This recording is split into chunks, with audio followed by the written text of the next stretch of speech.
गुरु माँ और गुरुदेव को सादर चरण स्पर्श एवं होली की ढेर सारी शुभकामना। गुरुदेव, मैं कृष्ण कुमार बिहार राज्य से हूँ।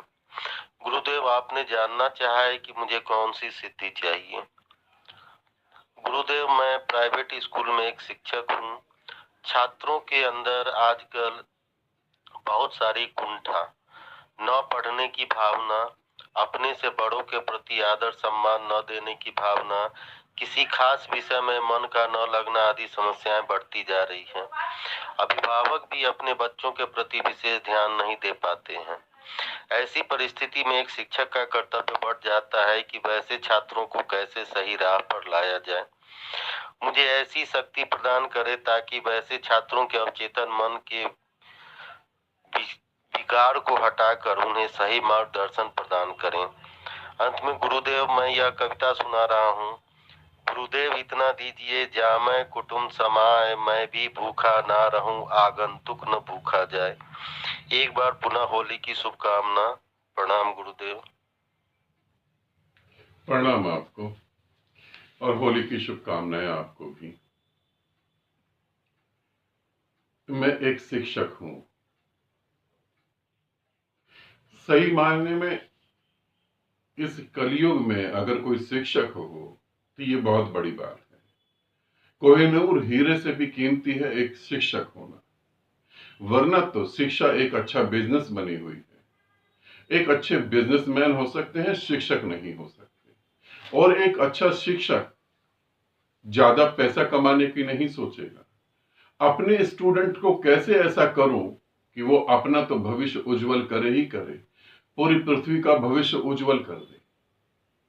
आचार्य चाणक्य जैसे शिक्षक, एक शिक्षक होना बहुत बड़ी बात है, और एक अच्छा शिक्षक मिल जाना तो और बड़ी बात है। मां बाप को भी चिंता नहीं है। अधिकतर मां बाप की तो अपनी वासना ही नहीं पूरी हुई। बच्चे तो दुर्घटना की वजह से पैदा हो गए, अभी वो अपनी वासना नहीं पूरी कर पाए तो बच्चों पर ध्यान कहां से देंगे। अधिकतर तो ऐसा है। फिर बच्चे भी जिस दिशा में गति करनी है उस दिशा में गति नहीं कर रहे। बच्चों की स्पीड तो बहुत ज्यादा तेज है। मगर घर में देखते हैं पिता शराब पी रहा है तो उनको भी लगता है शराब पीने में कुछ मजा हो। पिता सिगरेट पी रहा है तो सिगरेट पीने में कुछ मजा है। बच्चा स्कूल में जो सीखता है वो तो अलग बात है। बच्चा सबसे पहले अपने घर के सदस्यों को देखकर सीखता है। और आज तो पूरी मनुष्य जाति विक्षिप्तता की भी सीमा पार कर रही है। लोग, मां बाप अपने बच्चों को कह रहे हैं कि अरे शराब पीना कोई बुरी बात थोड़ी ना है, तुम्हारा स्टैंडर्ड होना चाहिए। तो ये तो ऊंचे लोगों का, बड़े लोगों का काम है। इस स्थिति में एक शिक्षक का क्या फर्ज बनता है कि मेरे से जुड़ा हुआ विद्यार्थी ज्ञान को प्राप्त हो और विकारों में ना उलझे। विकारों में क्यों उलझेगा वो? देखो, इसे समझो। यदि ऊर्जा ऊपर की तरफ नहीं गई तो ऊर्जा नीचे की तरफ तो निश्चित जाएगी, निश्चित। तुम रोक नहीं सकते, क्योंकि नीचे का तो अनुभव जन्मों जन्मों का है। नीचे बैठा है जानवर, राक्षस, ऊपर बैठा हुए निराकार परमात्मा। अब बच्चों को ज्ञान भी प्राप्त हो, बच्चों की आर्थिक रूप से मदद भी हो। ऐसा ना हो कि ज्ञान प्राप्त हुआ और वो बैठ गए बस दूसरों के सहारे। ज्ञान भी प्राप्त हो और उस ज्ञान से उद्धार हो पूरी धरती का।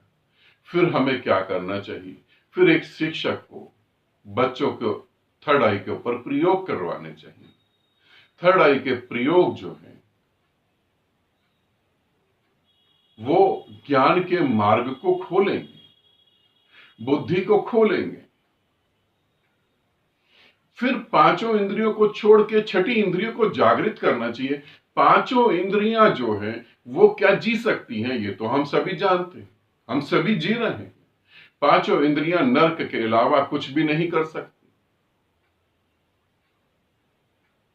अपवाद एक अलग बात है कि लाखों करोड़ों में कोई एक निकल गया बच के, तो एक अलग बात है। फिर हम क्या करें? फिर बच्चों को थर्ड आई पे मेडिटेशन करवाएं, त्रिनेत्र पे ध्यान करवाएं, और कान के पीछे का जो हिस्सा है इस पे हल्की सी मसाज करवाएं। उन्हें बोले खुद ही इस पे हाथ फेर के मसाज करें और इन पॉइंट को दबाएं।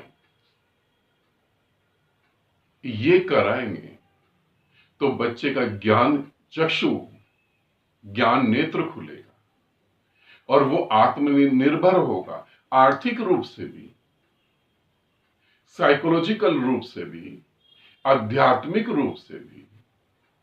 और ऐसा ज्ञान पूरी पृथ्वी को बदलने की ताकत रखता है।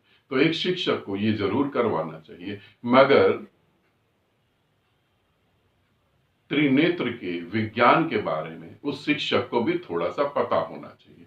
जैसे तुमने पूछा, तुमने थर्ड आई का फर्स्ट और सेकंड लेवल करा है तो तुम्हें काफी नॉलेज है, तो तुम ये थर्ड आई का प्रयोग अपने बच्चों को, अपने विद्यार्थियों को करा सकते हो।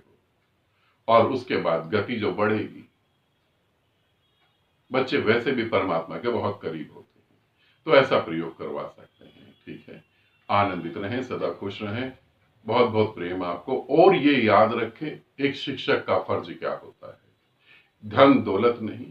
एक शिक्षक का, एक गुरु का फर्ज होता है, उसकी सबसे बड़ी धन दौलत क्या होती है?